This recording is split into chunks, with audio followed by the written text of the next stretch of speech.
Ever wondered about the wildest and most unique pickups from the 70s? These rare trucks push the limits of design and creativity, and you won't believe what made them stand out. These are the 15 strange pickups that you rarely find on the road. Number 15, Chevrolet El Camino, 1970.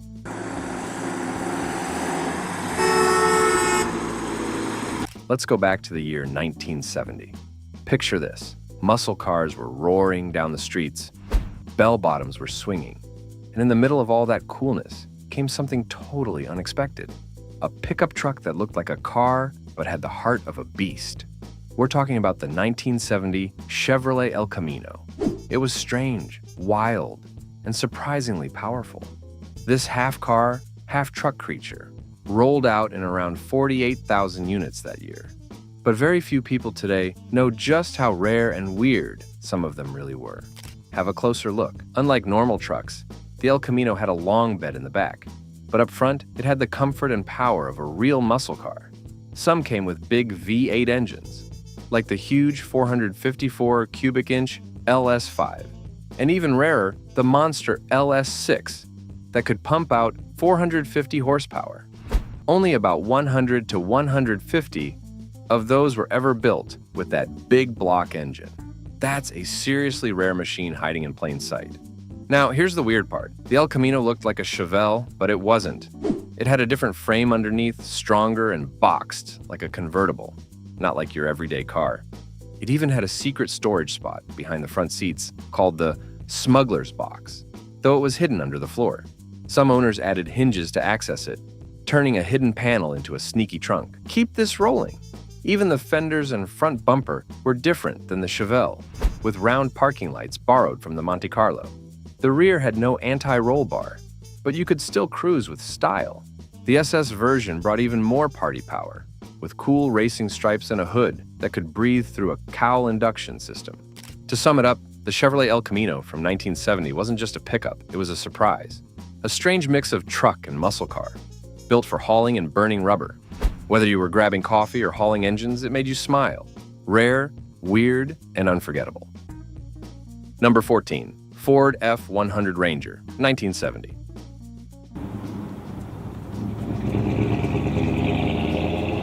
Some trucks are made to work, others are made to shine.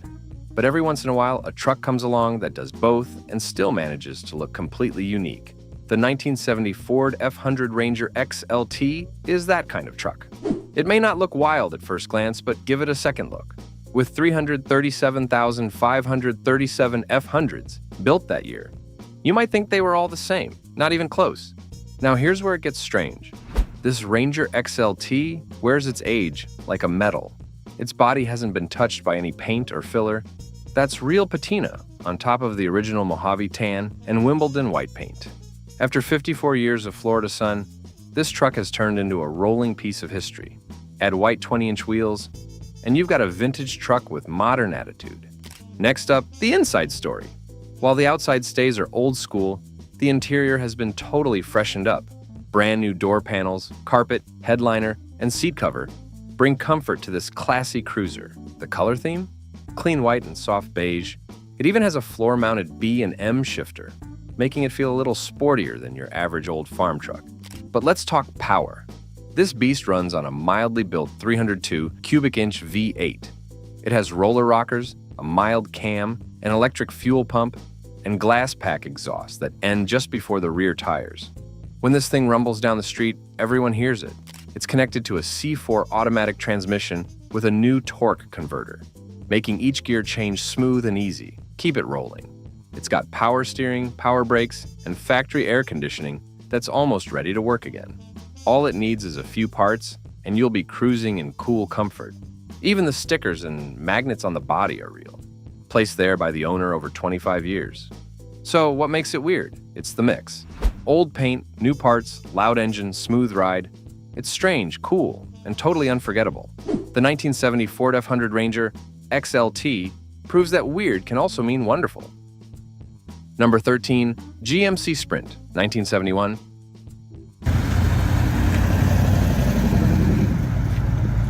You've probably heard of the Chevrolet El Camino.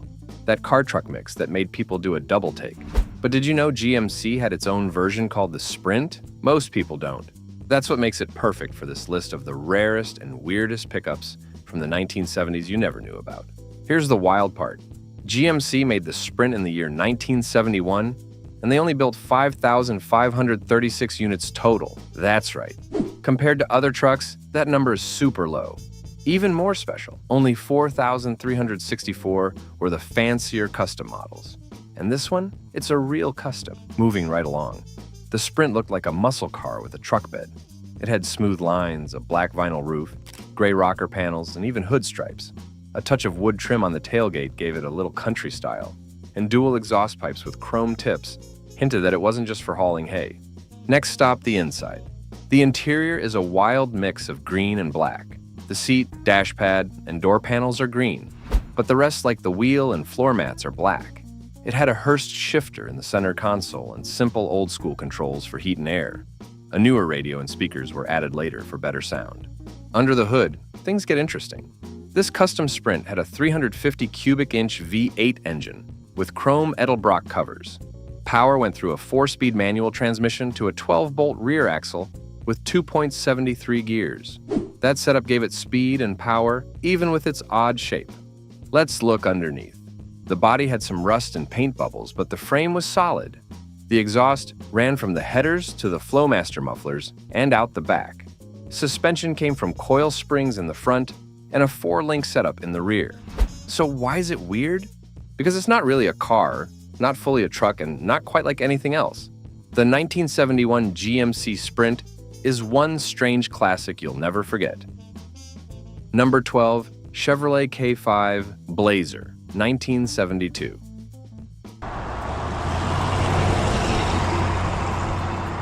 You probably know about the Ford Bronco or the Jeep CJ, but have you ever heard of the 1972 Chevrolet K5 Blazer being called a pickup truck? It might sound strange, but this weird and wonderful ride was part truck, part SUV, and all adventure.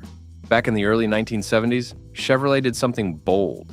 They took a regular full-size truck, chopped it shorter, gave it a removable roof, and called it the K5 Blazer. It was like a truck wearing a beach hat, totally wild. Now, get to this next part.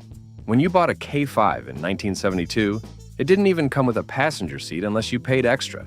Want a roof? That also cost more. Everything was optional except the driver's seat. That's right, you could drive off the lot with just a shell, a steering wheel, and 4 wheels. If that's not weird, what is? Let's talk about how rare it was. In the entire year of 1972, Chevrolet built a little over 44,000 K5 Blazers. Sure, that may not sound super rare, but here's the twist. Most of them were made for off-roading and wild adventures, so very few survived in great shape. Finding one today, especially with original parts and clean bodywork, is like spotting a unicorn with mud tires. What made it extra special was how it felt. Big, boxy, and bold. The K5 had a strong V8 engine and chunky tires. You could drive it through snow, sand, mud, or even down a mountain trail. It wasn't meant to be pretty, it was meant to get dirty. Some kids called it a lake truck because it always showed up at campsites packed with coolers, fishing rods, and wild stories. Even back then, car experts didn't fully understand it. It wasn't a regular truck or a full SUV, it was something in between. That weird mix is what made it amazing. The Blazer wasn't flashy, but it got the job done, and then some. So, next time you see a classic truck on the road or in an old photo, take a closer look. You might just spot a rare piece of pickup history. The 1972 Chevrolet K5 Blazer was one strange ride you'll never forget. Number 11, 1972 Chevy C10 Longhorn Pickup.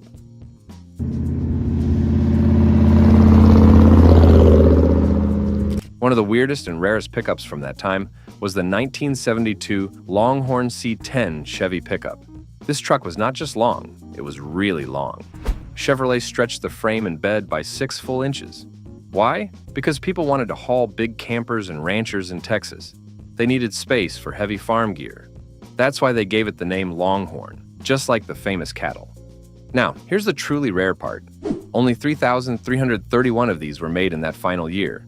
That makes it one of the lowest production pickups in Chevy's whole lineup from the 70s. Most people don't even know this model ever existed. But what made it weird wasn't just the size. It had some very special features you almost never saw in work trucks back then. This one had a powerful 400 cubic inch V8 engine with a 4-barrel carburetor. It came with an automatic transmission, power steering, and even air conditioning from the factory. That's a pretty fancy setup for a truck that was supposed to be out on dusty farms or hauling big trailers. Look at this next part. The paint job was bright yellow and white two-tone. Inside, it had a saddle-colored deluxe bench seat and even wood grain trim on the tailgate and door panels. The floor of the bed? Real wood planks. That's not just cool, it's rare at the collector level. As if that wasn't enough, some Longhorn trucks had a special dual rear-wheel conversion, making it even beefier. It also had dual fuel tanks, which meant it could travel far without stopping. This wasn't just a truck, it was a road trip machine. Most people back then thought trucks were just for hard work, but the Longhorn C10 showed that even a workhorse could be a little wild, stylish, and built for comfort. That makes it one of the weirdest and rarest pickups of the entire decade. Next time you see a really long truck, look twice. It might be a Longhorn hiding in plain sight. Number 10, 1973, International Harvester Scout 2 pickup.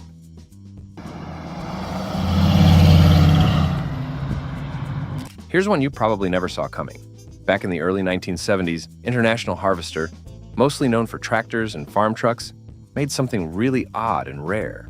It was called the 1973 International Harvester Scout 2 pickup. This wasn't your regular pickup truck. It was called a cab top by International and looked like a mix between a small SUV and a mini work truck. Strange? Totally. Cool? Absolutely. Now, here's what made it even weirder. It had a 5-foot bed, not something big like most pickups, but just enough to haul some tools or gear. Even though it was a pickup, it was based on the same body as the Scout SUV. All International had to do was add a short top and a metal wall behind the seats. Boom, you had a tiny truck. Let's talk numbers now. From the year 1973 to 1975, only 3.3% of all Scouts made were this cab top style. That's extremely rare. Out of tens of thousands of Scouts, only a few hundred were made like this. Most people don't even know it existed. Now for the wild part.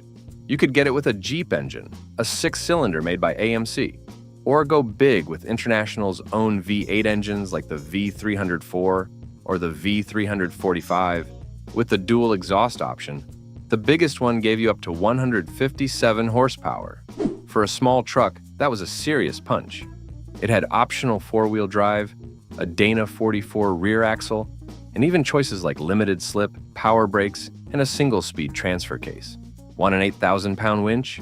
That could be ordered straight from the factory.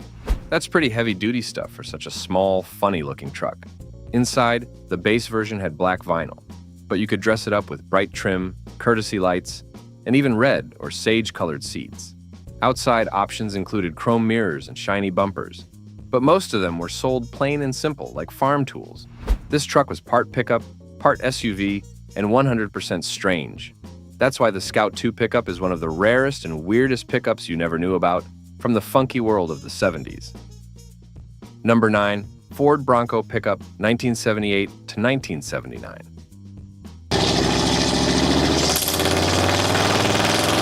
This one might surprise you. In the late 1970s, Ford made a Bronco that acted like a pickup, even though it didn't have the usual open bed. From 1978 to 1979, the Ford Bronco became a full-size, tough-looking machine built on the same base as Ford's F-Series trucks. What made it weird? It had a removable fiberglass roof, turning it into a pickup when taken off. It looked like a mix between an SUV and a truck, which confused some people back then. Let's go back a bit. Ford started designing this strange Bronco way earlier, around 1972. They had all kinds of wild names for the early ideas like Shorthorn, Longhorn, Midhorn, and Widehorn. The one that made it was the Shorthorn, a 2-door with a short wheelbase. It was like a big toy truck built from a shortened 1972 F100. Moving on to the specs, this second-generation Bronco came in 2 engine choices, both V8 only. The smaller one was a 354 cubic inch that made 135 horsepower. The bigger one was a 402 cubic inch that gave you 149 horsepower. That's plenty of muscle for a truck you could pop the top off of. The truck sat on a 104-inch wheelbase. The rear axle was Ford's strong 9-inch, and the front used a Dana 44. With 4 different weight ratings, up to 6,550 pounds, it could carry a lot, even if it didn't look like a normal pickup. There was no 6-cylinder option, just all-out power. Now, here's the part that puts it in the rare and weird category. In 1978, Ford built 77,817 of these big Broncos. The next year, they made 48,274 custom models and 55,764 Ranger XLTs. For just 2 years of production, that makes it a short-lived pickup in disguise. It looked like an SUV, worked like a truck, and let you cruise with the top off. The Ford Bronco pickup from 1978 and 1979 is one of the strangest and coolest pickups you probably never even knew existed. Number 8. Jeep J10 Honcho 1976. This is one of the boldest and weirdest trucks of the 1970s. This one wasn't just a truck, it was a full-on fashion statement. The Jeep J10 Honcho, first sold in the year 1976, looked like someone took a regular pickup and gave it the wildest makeover ever, with loud colors, wild stripes, and decals that screamed for attention. The Honcho wasn't made to blend in. It was made to stand out. Next thing you notice? This wasn't just any Jeep truck. The Honcho was a special edition, only available with a short bed and the rare sport-side step-side body. That means the back of the truck had curvy fenders and a cool, narrow bed, not the usual flat-sided kind. Even weirder, this was part of a Jeep trend, where they added decal packages to make trucks more fun. They had names like Golden Eagle, 10-4, and yes, Honcho. You could even get a CB radio and a Levi's interior, which was like having your jeans turned into car seats. Very few were built. While the exact number of Jeep J10 Honchos made between 1976 and 1983 is not known, we do know that from 1980 to 1983, only 1,264 were made with the sport side body. That's super rare. Most of those didn't survive the tough years of use and weather, so finding a clean Honcho today is like finding buried treasure. Still a real Jeep. Under all the paint and style, the J10 Honcho was built tough. It had 4-wheel drive, a strong frame, and the same spirit that made Jeep famous. It was meant for dirt roads, rocky climbs, and muddy trails. And even though it looked flashy, it was ready to work and play like a true Jeep looking back now. The Jeep J10 Honcho reminds us of a time when truck makers weren't afraid to be wild. They didn't just sell metal and wheels. They sold attitude and adventure. And that makes the Honcho one of the weirdest, rarest, and coolest pickups you probably never even heard of until now. Number 7, 1978 Subaru BRAT.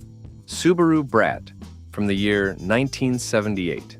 It was a Japanese pickup designed to dodge American taxes, sold only in the United States, and packed with the kind of strange ideas that made people look twice. Now, that's weird in the best way. That name stood for Bi-Drive Recreational All-Terrain Transporter, but honestly, it just looked like a tiny space truck. Most people had never seen anything like it before. It was half car, half pickup, and all kinds of weird. Now, here's the twist. In the United States, pickup trucks were hit with a big tax, but Subaru found a clever trick. They added 2 plastic jump seats in the truck bed. That way it counted as a passenger car instead of a truck. Wild, right? These seats even had seat belts, and they faced backward.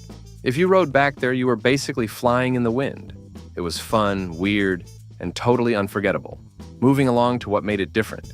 The Brat was based on the Subaru Leone, which was just a small car in Japan, but they turned it into this strange truck-like machine with 4-wheel drive, something you didn't see on tiny pickups at the time. That helped it drive on mud, snow, and dirt with ease. It wasn't big or strong like American trucks, but it had spirit. It was made for fun adventures, not heavy work. Here's a cool number. Over its full run from 1978 to 1987, Subaru built about 120,000 Brats. That sounds like a lot, but most were not saved. They got rusty or wrecked, and today, only a few are left in good shape.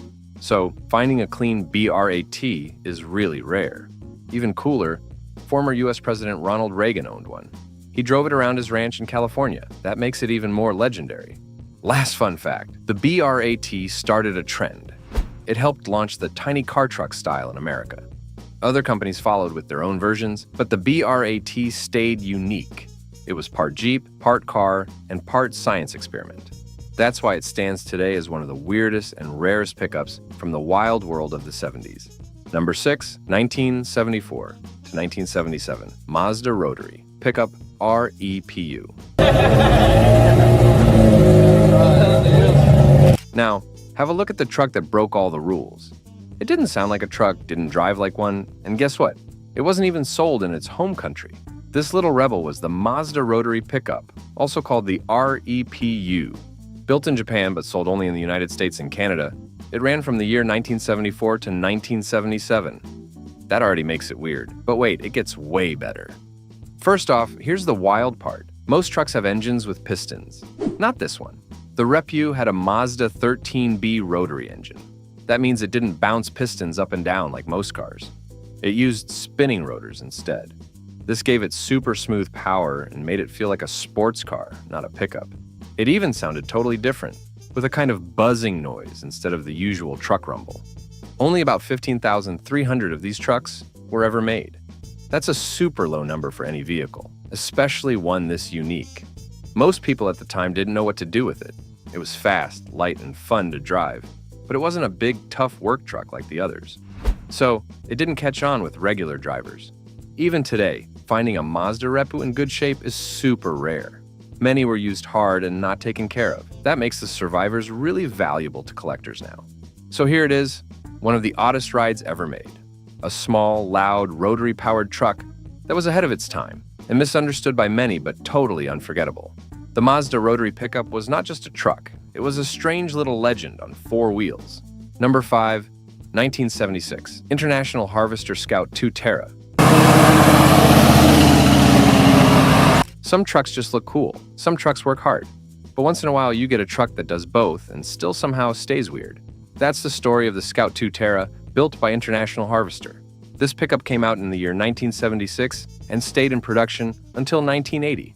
But don't feel bad if you've never heard of it. Not many people have. Now, here's something strange. International Harvester wasn't even a regular car company. They were better known for building farm tractors and big trucks. So, when they made a pickup like the Terra, it felt like a farmer decided to build his own sporty ride. Let's talk about the size. The Terra was longer than the regular Scout 2. It had a 118-inch wheelbase, which was pretty big for a truck like this, but it didn't look like other pickups. The cab and bed were one solid piece, kind of like a car with a backpack. Next cool thing, the Terra came with different engines, but the weirdest one was a tiny 4-cylinder called the Comanche. It was actually made by cutting one of their big V8s in half. That's just funny. It made 86 horsepower, which wasn't much, but it had a lot of torque to pull stuff around. Moving right along, no one really knows the exact number of Terra trucks that were built, but we do know that all Scouts together sold about 44,000 units in 1979. Then sales dropped hard, down to around 13,000 in 1980. So, it's safe to say the Terra was built in small numbers. Today, finding one that hasn't rusted away is super rare. These trucks were built tough, but northern winters and road salt didn't treat them kindly. Still, the Scout Terra has fans who love its off-road power and old-school charm. If you ever spot one in the wild, you'll know. That long bed, wide stance, and funky name make it stand out. The Scout 2 Terra was a pickup like no other. Strange? Yes, but it's also kind of awesome. Number 4, Chevrolet LUV, 1972.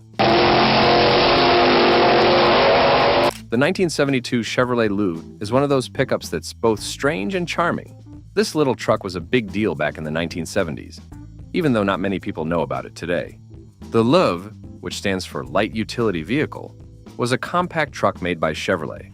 But here's the twist. It was built in Japan by a company called Isuzu. Chevrolet sold it in North America, and it became a game changer for small trucks. In the year 1972, Chevrolet sold a total of 21,098 LUV pickups. It was tiny compared to other trucks, but that was the point. The LUV was made for people who needed something small and easy to drive, but still wanted to haul stuff. Its design was simple, with a boxy shape and a basic look that made it perfect for working. The LUV didn't have a lot of fancy features, but it didn't need them. It was built to get the job done. Under the hood, the LUV wasn't super powerful. It had a 110 cubic inch 4-cylinder engine, which was enough for light work. It wasn't fast, but it was reliable and easy on gas, which was important back in the days of the oil crisis. This little truck handled well on the road and was known for being easy to park and drive around cities. The Love didn't need a lot of maintenance either, which made it a popular choice for small businesses. What makes the Love even more interesting is how it helped start the trend of small trucks in the United States. Before the Love, most pickups were huge and used mostly for heavy-duty work. The Love was one of the first trucks that showed that small and practical could also be cool. Today, finding a 1972 Chevrolet LUV in good condition is rare, making it a fun find for collectors. It's a weird little truck with a lot of history, and it's definitely one of the coolest pickups from the 1970s you probably never knew about. Number 3, 1975 AMC Matador Coupe. The 1975 AMC Matador Coupe was definitely one of the strangest and rarest pickups of the 70s. This car, although not technically a pickup, had features that made it stand out as a weird and unique vehicle. It was produced in limited numbers, with less than 100,000 units sold between the years of 1974 and 1978. What made the Matador so special was its design. With a sleek fastback style and a distinct look, it was a departure from the usual boxy pickups of its time. This coupe featured afterburner taillights and flag-shaped rear quarter windows, which gave it a futuristic appearance. The Matador was a product of American Motors, a company known for being different. While most trucks were focused on heavy-duty work, the Matador was more of a personal vehicle. It had a smooth ride, an optional V8 engine, and a stylish interior that made it feel more like a luxury car than a typical truck. Despite its cool features, it never became as popular as other trucks of the era. In fact, its production numbers were low, making it one of the rarest vehicles of the time. What made the Matador even weirder was how it looked. Some people loved its unique design, while others couldn't understand why anyone would buy such an odd-looking car. Its bold style, combined with its limited production, made it a rare marvel that collectors still search for today. The fact that it was made by American Motors, a company that didn't have the same fame as the big automakers, added to its mystique. Though it wasn't widely known or loved by everyone, the 1975 AMC Matador Coupe holds a special place in automotive history. Its rarity and distinct look make it a perfect example of how sometimes the weirdest cars are the ones that become the most memorable. Number 2, GMC Gentleman Jim, 1975. The 1975 GMC Gentleman Jim is one of the rarest and most interesting pickups from the 70s that you may have never heard of. Unlike regular trucks, this one was designed to be a luxurious option for those who wanted something a little fancier. Finished in a stunning black and gold color combination, it stood out with its distinctive look. Only 2,500 units were made, making it a true collector's item today. What makes the Gentleman Jim so special is the attention to luxury. For starters, it came with a custom interior, featuring wood grain accents, vinyl bucket seats, and matching door panels. The seats were made from a combination of tweed and saddle vinyl, giving it a stylish and unique touch. Inside, you would also find storage pouches that match the seats, something you don't usually see in regular trucks. The GMC Gentleman Jim also had features that made it different from ordinary pickups. It came equipped with air conditioning, power steering, power brakes, and even an AM/FM stereo radio with an 8-track tape player. You could also find Series 95 Cibi halogen headlights, making it stand out when driving at night. This was not your average work truck. On the outside, the Gentleman Jim had a color-keyed grille that matched the rest of the black and gold exterior. It also had upper and lower body moldings, which made the truck look even more upscale. Unlike other trucks, this one was only available with the most powerful V8 engine, making it not only stylish but also strong. With only limited production, this truck was a rare sight on the road, and it was made for people who wanted more than just a regular pickup. It was a pickup with luxury, style, and power, making it one of the most unique trucks of the 70s. Number 1, Chevy Spirit of 76 Edition, 1976. The 1976 Chevy Spirit of 76 Edition is one of the rarest and most unusual trucks from the 70s. With only 500 units made, this limited edition pickup was a special tribute to America's bicentennial. It wasn't just any truck, though. It had a unique style that made it stand out. Most of these trucks were finished in a striking white and blue color scheme, but there were also some in light blue with patriotic red, white, and blue stripes running along the side. It was clear from the moment you saw it that this was a truck designed to celebrate America's independence. The real standout features of the Chevy Spirit of '76 edition were found inside. The seats were covered in vinyl that combined red, white, and blue, giving the interior a patriotic flair. On top of that, each truck had special Spirit of '76 emblems on the door panels. This wasn't just a regular Chevy pickup. It was a true symbol of American pride. Inside, you could feel the spirit of the celebration, as the truck was designed to make a statement. Under the hood, the Chevy Spirit of '76 edition was no slouch. It came equipped with a 350 cubic inch V8 engine and could be paired with either a manual or automatic transmission. This truck wasn't just about looks. It had the power to back up its bold appearance. It was made for people who wanted a combination of style and performance. When it came to features, the Spirit of '76 edition had a few extra touches that made it special.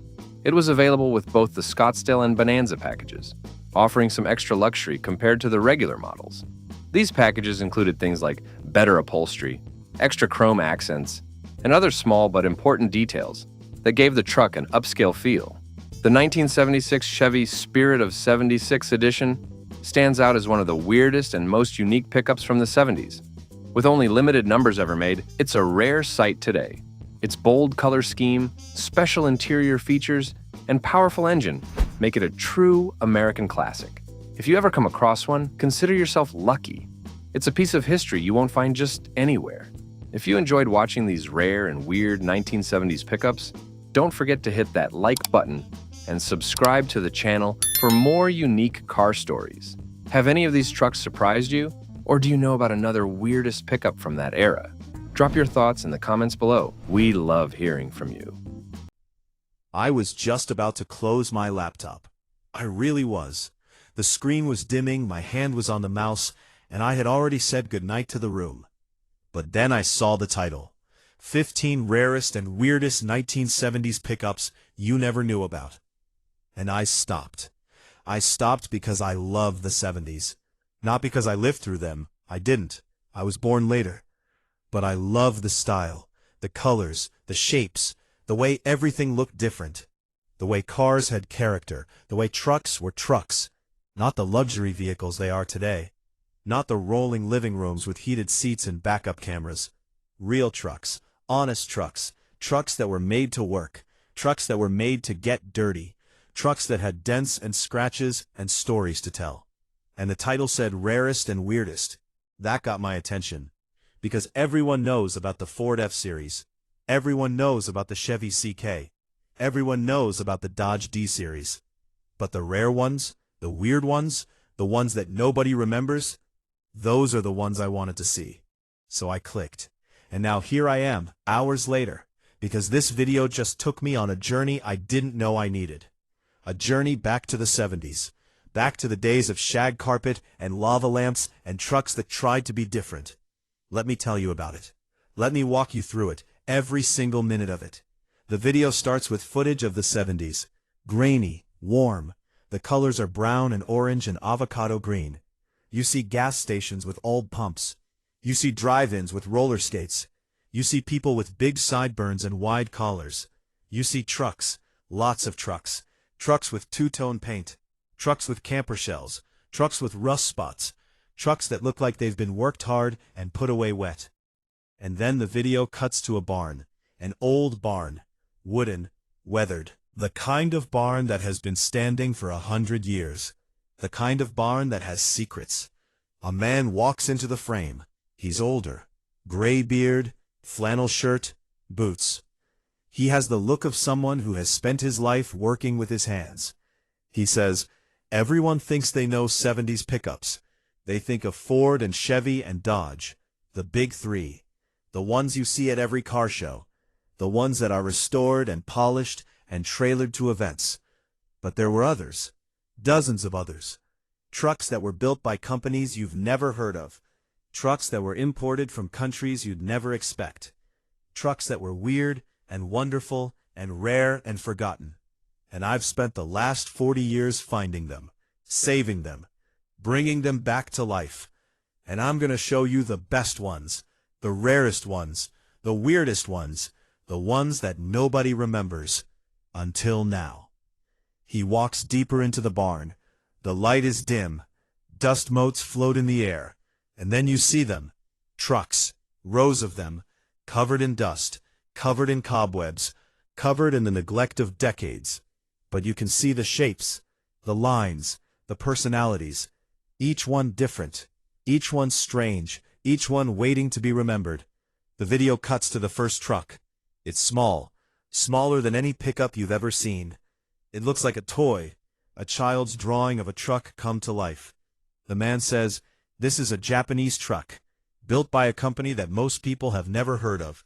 It was designed for the Japanese market, where small trucks were popular. But a few were imported to the United States, a very few, and they are incredibly rare today. It has a tiny engine, a 4-cylinder, maybe 60 horsepower, but it's light, very light, so it moves, not fast, but it moves, and it's reliable. It will run forever. It's simple, no computers, no complicated electronics, just an engine, a transmission, and a bed that can carry a surprising amount of weight." This truck was never meant to be a showpiece. It was meant to work, to be useful, to be a tool. And it is. It's a beautiful tool, a honest tool, a tool that asks for nothing and gives everything. I looked at the truck on the screen. It was so small, so simple, so humble. And I thought about all the trucks today, the massive, expensive, luxurious trucks that cost more than my first house, trucks that have never seen a dirt road, trucks that have never carried a load, trucks that are used to commute to office jobs and pick up groceries. And here was this little truck, this forgotten truck, this truck that was built to work and nothing else. There's something beautiful about that, something honest, something real. The man says, the 70s were a weird time for pickups. The gas crisis hit in 1973. Prices skyrocketed. People stopped buying big V8s. They started looking for smaller, more efficient vehicles.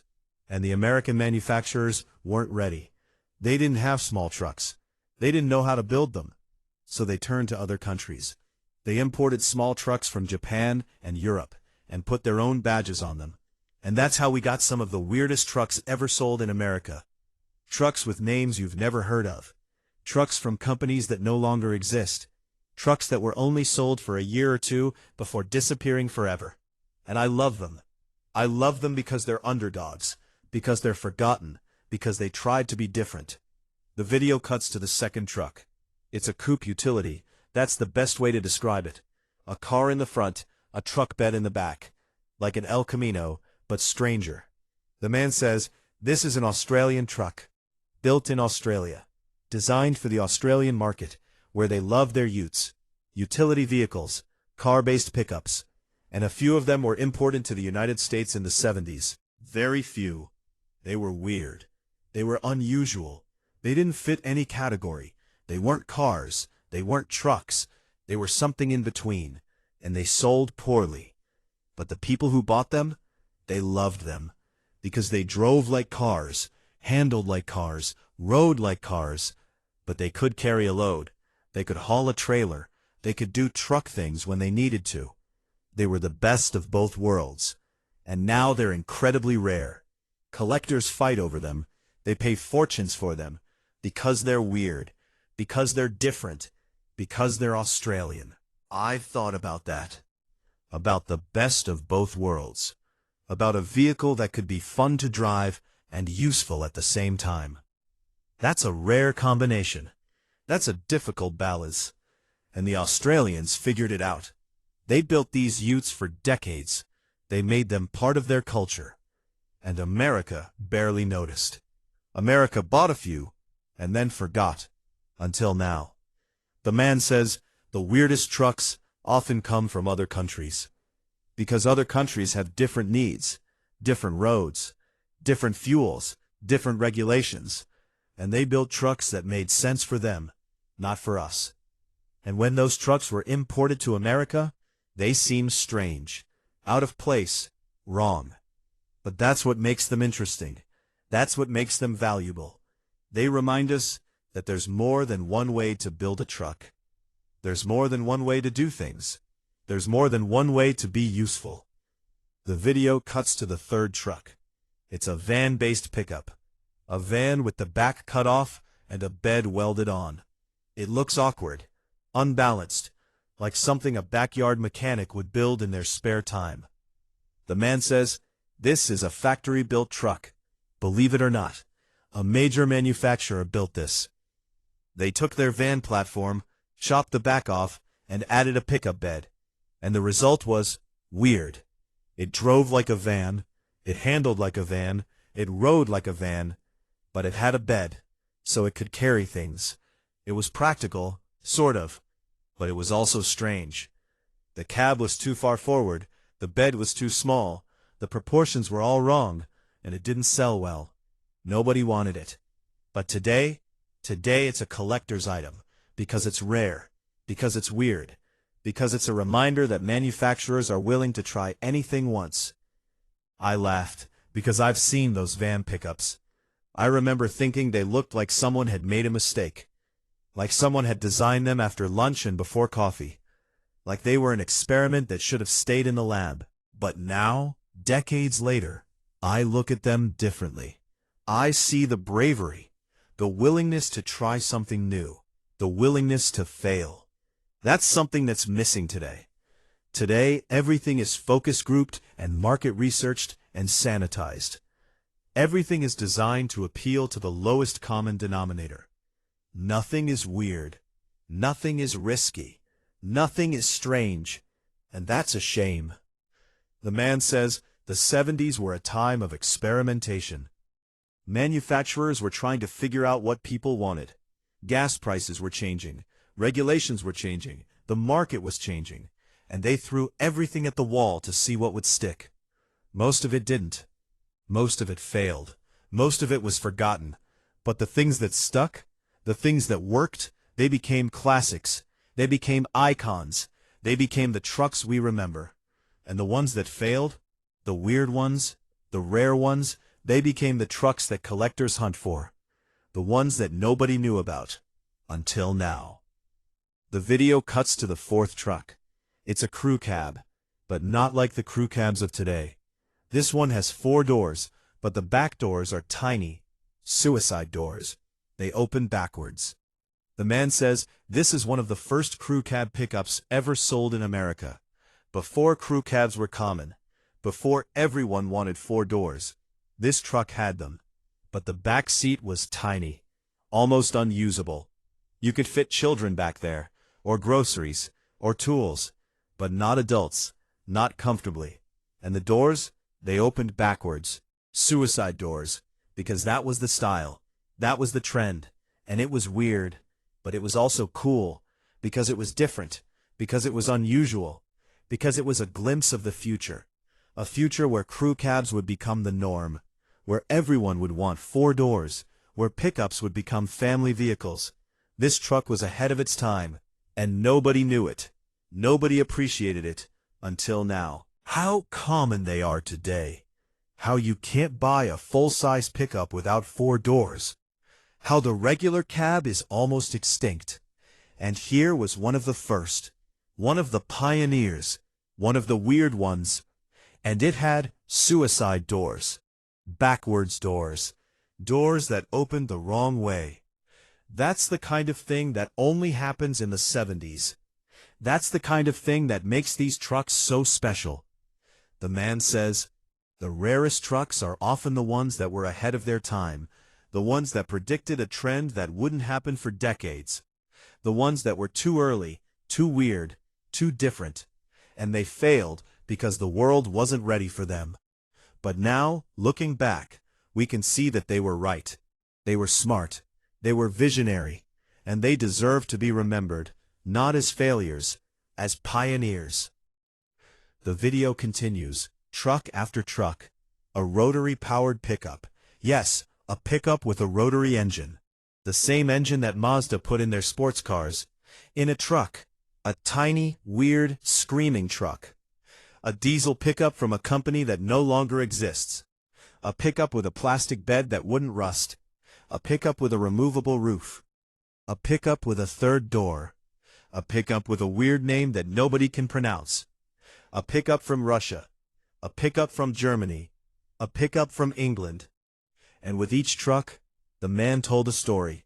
A story about the company that built it, the designers who dreamed it, the workers who assembled it, the dealers who sold it, the owners who loved it, the people who kept it alive.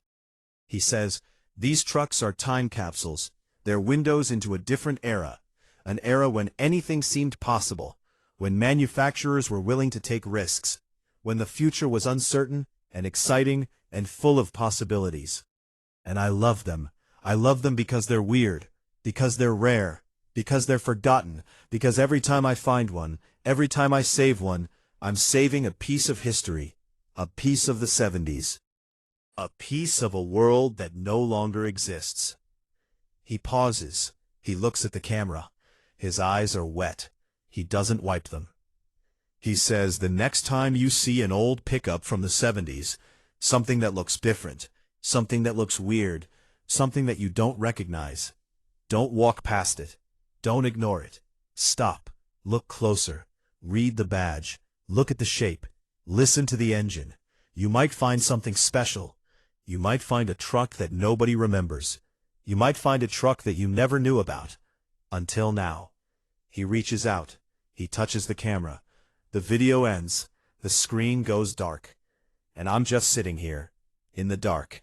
My living room, my blanket, my cold tea, my tired eyes, thinking about the 70s, about the trucks I never knew, about the weird ones, the rare ones, the forgotten ones, about the man in the barn, about his collection, about his passion, about his love for these strange, beautiful, forgotten machines. I think about the rotary pickup. I can't get it out of my head. A pickup truck with an engine that revs to 9,000 RPM. An engine that sounds like a jet. An engine that has no pistons, no valve, just a triangle spinning in a housing. That engine in a pickup? That's insane. That's wonderful. That's the kind of thing that only happens in the 70s. That's the kind of thing that makes me wish I had been there. I think about the plastic bed, the one that wouldn't rust. That was genius. That was practical. That was a solution to a problem that every truck owner has. But it was too weird, too different, too ahead of its time, and it failed, and now it's forgotten. But the idea lives on. Today many trucks have composite beds, plastic beds, beds that don't rust, because someone in the 70s was brave enough to try, even though they failed, even though they were mocked, even though they were forgotten. I think about the crew cab with suicide doors, the one that was too early, the one that predicted the future, the one that nobody wanted. And now every truck has 4 doors. Every truck is a crew cab. Every truck is a family vehicle. That truck was right. It was just born too soon. That's the video. That's the commentary. That's what I've been sitting with for the past however long. 30 minutes, maybe more. I lost track, because this video made me think about things I hadn't thought about in years. About the 70s, about experimentation, about failure, about success, about the weird ones and the rare ones and the forgotten ones, about the people who built them, the people who loved them, the people who saved them, the people who keep their stories alive. And now I think I'll go to bed. But I won't sleep, not right away. I'll lie there staring at the ceiling, thinking about those trucks, about the rotary pickup and the plastic bed and the suicide doors, about the Japanese imports and the Australian utes and the Russian oddities, about the engineers who designed them, the workers who built them, the owners who loved them, the collectors who saved them, the man in the barn who told their stories. And maybe, just maybe, I'll start looking at the old pickups in my neighborhood, at the forgotten trucks in the fields, at the weird ones that I've walked past 1,000 times without noticing. Because you never know. You never know when you're looking at a piece of history, a forgotten gem, a weird one, a rare one, a truck that you never knew about until now. Good night. For real this time. No more scrolling, no more videos, just me and the ceiling and the memory of brown and orange and avocado green. and the hope that somewhere, in a barn or a field or a garage, there's another weird truck waiting to be discovered. Another story waiting to be told. Another piece of the 70s waiting to be remembered. Good night.